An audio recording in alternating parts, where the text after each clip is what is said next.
அமலாக்கத்துறைக்கும் காவல்துறைக்கும் இடையில் மோதல் ஏற்படும் சூழல் உருவாகியுள்ளது. அமைச்சர் ஐ. பெரியசாமி வீட்டில் அமலாக்கத்துறையினர் சோதனை.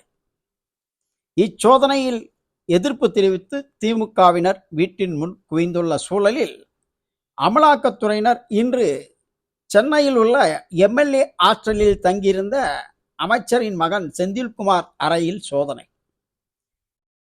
எம்எல்ஏ ஹாஸ்டலுக்குள் செல்ல சட்டசபை செயலாளர் சீனிவாசன் இடம் அனுமதி பெற வேண்டும். எந்தவிதமான அனுமதியும் பெறாமல் அமலாக்கத்துறையினர் சோதனையில் ஈடுபட்டுள்ளதால் எம்எல்ஏ ஹாஸ்டலுக்குள் அமலாக்கத்துறையினர் அத்துமீறி நுழைந்ததாக திருவல்லிக்கேணி காவல் நிலையத்தில் எஃப்ஐஆர் பதிவு. தலைமைச் செயலகத்திலும் போலீசார் குவிப்பு.